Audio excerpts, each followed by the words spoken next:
Makamu mwenyekiti wa Chama cha Demokrasia na Maendeleo Chadema, namzungumzia John Heche, amekosoa namna ambavyo vyombo vya habari nchini Tanzania vinatoa nafasi kubwa kwa mijadala ya soka na burudani, akidai kuwa hiyo inawafanya vijana kutoshiriki kikamilifu katika mjadala wa masuala muhimu ya kitaifa.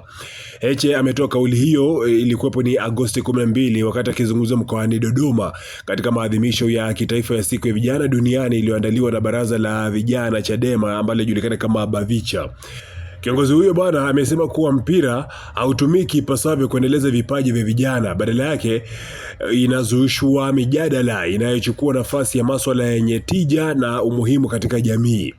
Aidha, Heche ametolea mfano maadhimisho ya miaka 30 ya Bongo Flava, akidai kuwa matamasha hayo yanatumika kufanya wananchi kuwaelekeza fikra zao kwenye burudani badala ya masuala muhimu kama katiba, mapambano ya kudai haki na madai ya wizi. Sasa nikinukuu alichokisema, vijana wa Tanzania mnaambiwa mpira wenyewe hautumiki kuendeleza vipaji, unatumika kuwachoma sindano ya usingizi. Badala ya kujadili mambo ya maana, mnajadili mpira. Mnajadili sijui wasanii. Ndio maana juzi wameanzisha sijui miaka 30 ya Bongo Flava. Sio kwamba wanawapenda wale wasanii, wanataka watumie wao kuwazungusha nchi nzima, wazime mjadala ya kikatiba, wazime mjadala wa mapambano, wazime mjadala ya kudai haki, wazime mjadala wa wizi.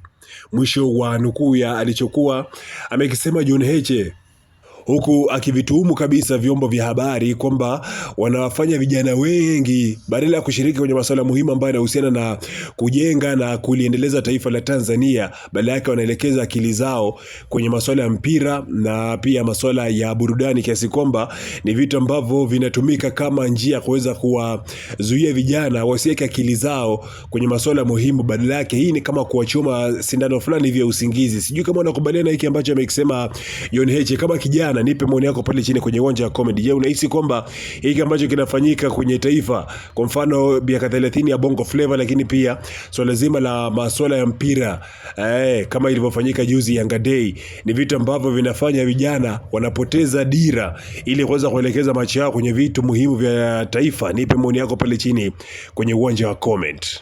Matatizo yanakuja, tunayaona hivi. Vyombo vya habari vya Tanzania vinaandika upumbavu. Vijana wa Tanzania mnaambiwa mpira wenyewe hautumiki kuendeleza vipaji. Mpira unatumika kuwachoma sindano ya usingizi. Baada ya kujadili mambo ya maana, mjadili mpira, mjadili sui wasanii. Ndio maana juzi wameanzisha sui miaka 30. Sio kwamba wanawapenda wale wasanii, wawatumie wao kwa tuhel na ujinga wao mpaka tutakapopata uhuru wa uchumi. Sasa hivi vita yetu ni kuhakikisha tunatoa hawa watu, tunaweka watu wanaoweza kujenga uchumi wa nchi. Tupeni nchi miaka 2 tu tuibadilishe. Inawezekana.